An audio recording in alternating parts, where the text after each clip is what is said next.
This gentleman who is about to come before us, he's going to leave you and me and all of us with something to think about.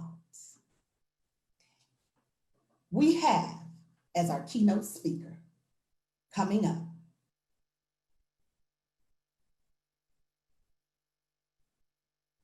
our keynote speaker is Donald Smith.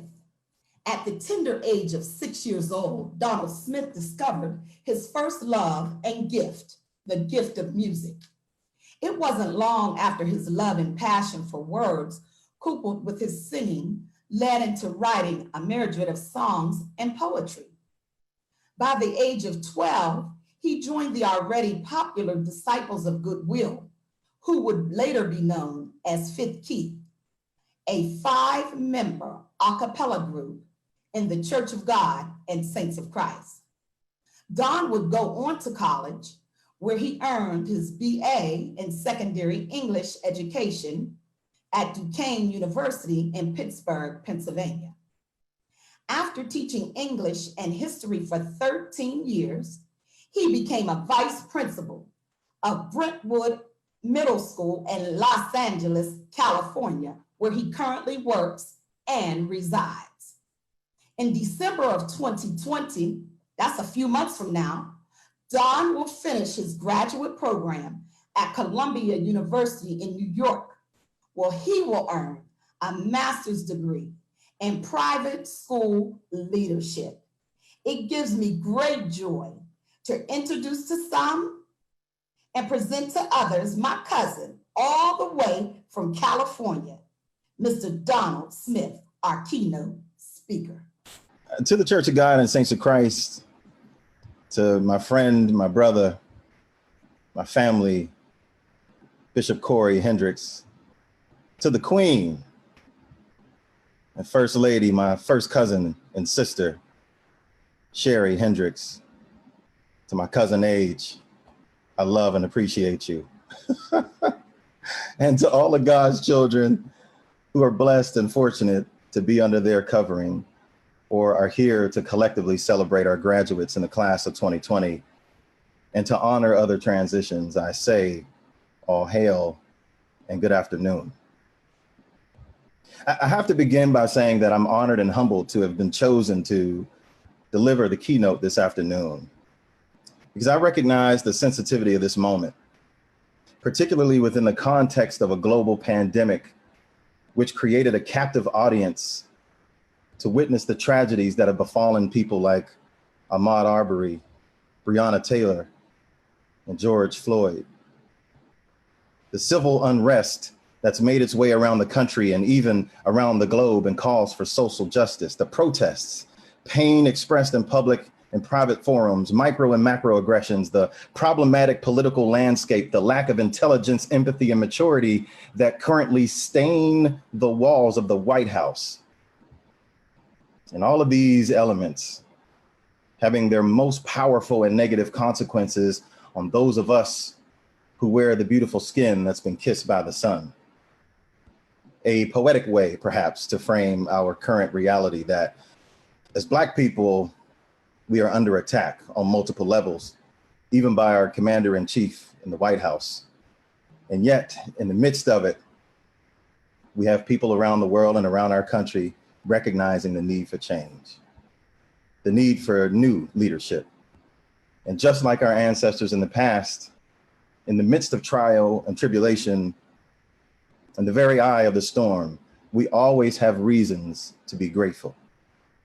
And we always have reasons to celebrate. And to those of you going from preschool to kindergarten, from kindergarten to first grade, and from elementary school to middle school, from 8th grade to high school, from high school to college, and from college to paying your own bills. You are the very reason we are here.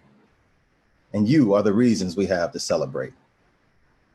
So after thinking and praying about what I should deliver to you as a message of encouragement, it came to me that it might be effective to have a specific message to each of our transitioning factions and offer words of wisdom and advice. So to our babies, our little ones, in kindergarten and elementary school, I want to begin by saying you are loved, you are cherished, and extremely valuable. Not only to your families and friends, but to the world. You are the most precious, most valuable jewel that requires the highest level of care and maintenance. We want you to unleash your creative energy, your power, your intelligence on the world. You go ahead and build the highest and most complicated Lego sets, boo-boo. Make better alphabet songs, transform the way math is taught. Because when you grow up, those Lego sets will become the architecture and infrastructure that our cities desperately need. And those alphabet songs will increase the literacy rates, vocabulary, and make our reading more important and more valuable. And that math will create new algorithms that will bring us vital materials and media in the future on the internet. Increase your conflict resolution skills, babies. Learn how to say no if it doesn't feel right. Learn how to share when you've had an appropriate amount of time playing with the blocks, or time in the computer lab, or time on the sliding board in the playground. If you're full and your friend is hungry, learn how to share a meal, because when you become a leader, those conflict resolution skills will enable us to benefit from better and fairer policy. Yes, sir. You'll be better equipped to negotiate, and it will prevent you from being taken advantage of. Your ability to share resources could inspire our country to shift the reality that though we are in one of the richest countries in the world, only 1% of us are wealthy. And it is therefore not even worth bragging about. And sharing your meals could inspire us to take better care of our homeless and vulnerable populations. Be better than the adults who are teaching you. We mean well, but we haven't taken care of our environment. We haven't taken care of each other or ourselves. Continue to laugh, babies, because we've almost forgotten how to do so. Make good friends. And when we get past this pandemic, give them good hugs. Most importantly, don't you ever let anyone tell you that you are not beautiful, that you're not capable, that you're not special, because you are. We need you so that our community can move from one that is always trying to figure out ways to strive and survive to one that's always figuring out how to thrive. I know you don't understand all the elements and seeds that I'm planting in you right now, but when you get a little older, come back to this video, listen to the songs and sentiments shared, and you will understand that we are trying to prepare you for something greater. We love you, babies, and we're proud of what you've already accomplished. Continue to shine, to grow, and be the precious beings that God has called you to be. You are made from the best stuff the universe has to offer, and we're all better off because you were born. Now, to our middle school friends. As a vice principal of a middle school, this is my particular area of expertise. So listen, this is going to be the weirdest time in your life. Your hands, your feet, your head, it's all going to be bigger than your body. The young men will start out short and then grow incredibly. Young ladies will likely begin to gain more emotional intelligence and maturity than the boys, and that will continue into adulthood. That just is what it is. You will begin to be introduced to social media, to gaming and friendships that may ebb and flow, that may shift. So young folks, know that it's okay to be vulnerable. See your vulnerability as a strength. We often frame emotions negatively in our community and in our culture, and it typically causes more damage than good. We have to begin to develop the ability to sort through those emotions to gain a better understanding of how it's manifesting itself in our behaviors. Be honest with yourself about how you're feeling, and be honest with your friends. Don't worry, they can handle it, and your friendships will be better off for it. Middle school is a time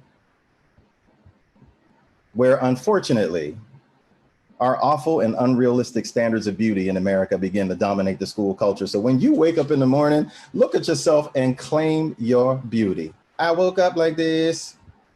I woke up like this. Do not feel pressured to look like the fake images we see on social media and in magazines. Your power and beauty is based on what is internal. So know that you stand strong, tall, and beautiful without any enhancements, physical or digital. Speaking of digital, you might start getting into apps like TikTok. And though I don't want to sound too preachy, I do have words of advice for you middle schoolers.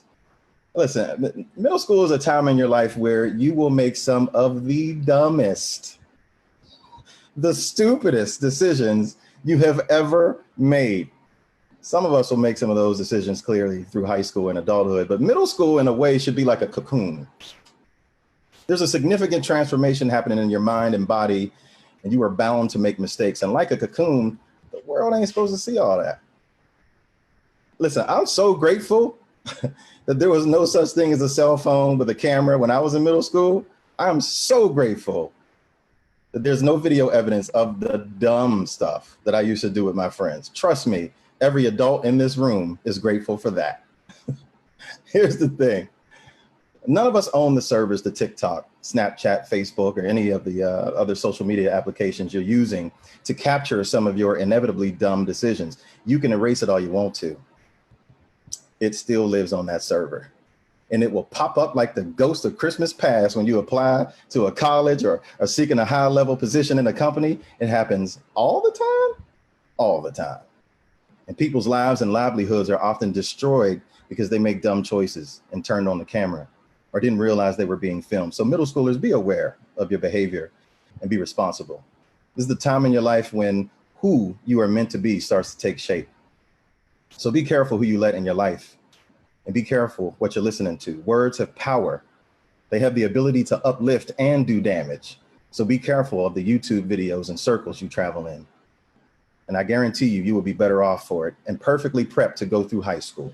We love you, middle schoolers, and we are proud of what you've already accomplished.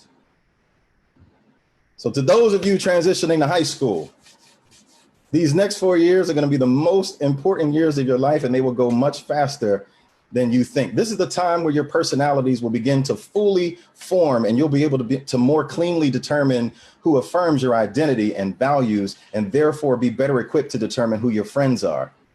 This is a time where your study skills, your work habits, tenacity, and resilience, or lack thereof, can drastically impact your academic performance.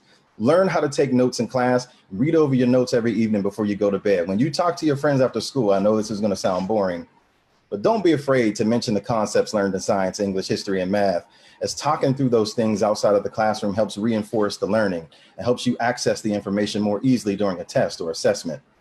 Make a song about it. Create a funny story that contains all those tough math formulas. You'll remember it forever. Your friendships will likely have higher stakes. Consequences in high school are much different than in middle school. So again, choose your friends wisely. Don't be afraid to watch a documentary or two on Netflix or Hulu. Sometimes they're much more interesting than you think. Don't be afraid to listen to a podcast or watch a TED Talk on YouTube led by a teenager. Even as an adult, I've learned a tremendous amount from listening to teenagers tell their stories and clearly lay out what they need from adults. Lots of isms and microaggressions might come into play in high school. People intimidated by your beauty, your charm, and your intelligence might say things like, I didn't know people from your side of town were so smart. Or, oh, wow, you speak so well. It's okay to call people out on those comments that have racism or sexism embedded within, teachers included. This is a time where peer pressure can completely derail you from your goals. People might come up to you and offer you things, people you trust, people who are close to you, people who may not have been strong enough to resist whatever they're in at the time, and they're trying to pull you into it as well. Be smart enough and strong enough not to bend to peer pressure and have close friends getting you involved in things that may compromise your integrity.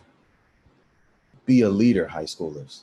This is the time where being a leader will have a strong impact on your success and those around you. Iron sharpens iron, so don't be afraid to be friends with other high schoolers who have high academic goals. Trust me, you can still be smart and have swag. Time management is key in high school, as the need to socialize will always outweigh the need to study. I mean, that's just how it works nowadays. So use technology as a tool. Schedule your time through your technology. Use your phone to create a calendar or reminders. Trust me, it will pay off in the end. Though this is a time where you often develop some autonomy and have a tendency not to share as much with the adults in your life, use your parents and family as resources. They've all been through high school before and likely have experienced the same situations that you will. We love you, high schoolers, and are already proud of what you accomplished. The best is yet to come. And finally, To the official classes of 2020 graduating from high school and college, I hope you understand how important the next years of your life are going to be. And we all hope that this is the last time we have to experience this as a country. We hope that this is the last commencement that you will experience through a Zoom call. Now, to those of you graduating from high school, some of you will go on to college. Some of you might immediately enter the workforce, while others may start their own businesses. Regardless of the choice you make, these are the times when the lessons that your parents and older loved ones will have to be remembered and called upon the most. Though college or grad school, if you are graduating from college, may not be in the cards for everyone, I do highly recommend it. Not just for additional opportunities in corporate America, but primarily for the learning that happens. See, in college, you are often exposed to life lessons you didn't even know you needed. College is a time where you get to go to school as a young adult, and the experiences are often life-changing because your understanding is greater and you're adding to a larger vat of knowledge. The people you meet will literally change your perspective because you'll be exposed to folks outside of your community, outside of your country, outside of your belief system, and they will force you to look at things in a completely different way, including yourself. Regardless of the choice you make, be a perpetual learner, a lifelong learner. Never feel like you've learned all that you need to, as there is always something new to discover. Find your people and stay close to them. Change the patterns you see before you and break the cycles. As a people, we are much better at division than we are at addition.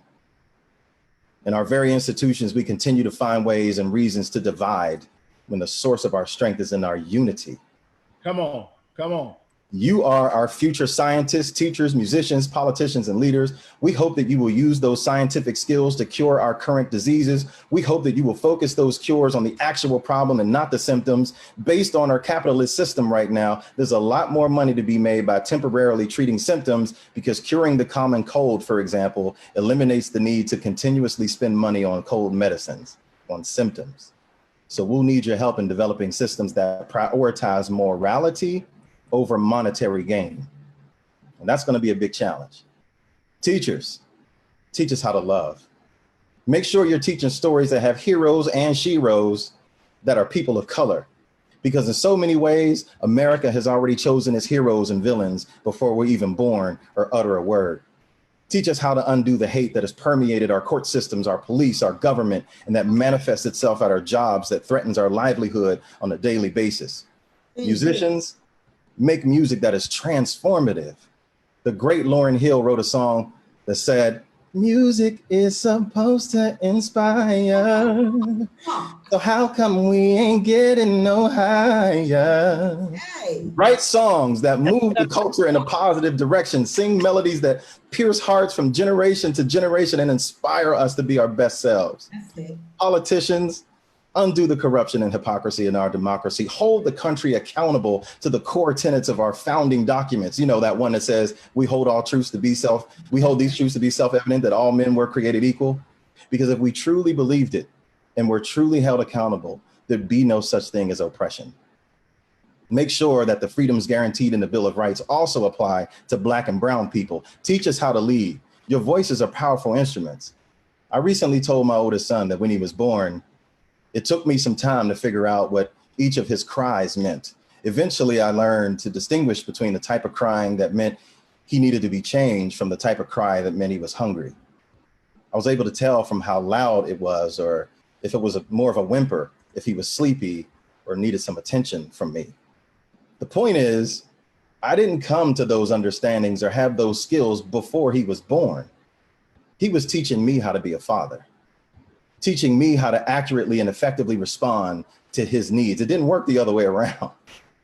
Leadership works the same way. The greatest measure of our leadership is based on our ability to hear the cries of our people, know exactly what they need, and immediately respond. We know that when you are out in this world, you will face a system in many ways that was not designed for you to succeed if you are Black or brown. So you can't just learn the skills to drive a car or how to speak in an interview. You have to learn how people in power will likely view you because of the color of your skin. There are elements and aspects of your life that won't be governed by what you've actually earned or achieved. Some people will block your ability to get a car loan, a house loan, a job application, and will deny all of your earned potential based on how they've been taught to view you as a Black or brown person in America. And I'm sorry that after our complicated history in marching with our great civil rights leaders, that we still have a complicated relationship with the establishment, and we are still marching. So lead with your hearts, your passion, and all the amazing abilities that God has blessed you to have. Teach us older folks the value of community and train us to intuitively understand the pitch and rhythm of your cries so that we're able to make sure that every American has the right to life, liberty, and the pursuit of happiness. Now, I began this speech by naming that I'm honored to have been chosen to deliver this message. I'm typically called upon to sing, but rarely to speak. Education is my vocation. It is my ministry. It's my life's work. I graduated from Pittsburgh's High School for Creative and Performing Arts in '93. Yeah, I'm 45. I went on to get my bachelor's degree in secondary English education at Duquesne University in Pittsburgh, Pennsylvania in 1998. And I will wrap up my master's degree in private school leadership from Columbia University this December. I am a lifelong learner and a teacher. I'm currently the assistant head of Brentwood Middle School in Los Angeles. I have no publications in academia yet. And I'm not decorated with any specific awards for the work that I do in education. And yet, here I am, giving my very first commencement speech. So young folk, thank you for seeing me. Thank you for believing that I had something to say that's worth listening to. And again, I am humbled by being chosen for this honor. And I look forward to celebrating the great accomplishments and great work from all of you. I'm proud to be on this journey with you and to be part of your village. Congratulations to those of you who are transitioning to the next level this year, and especially to the very special class of 2020. May God bless you and keep you, is my prayer.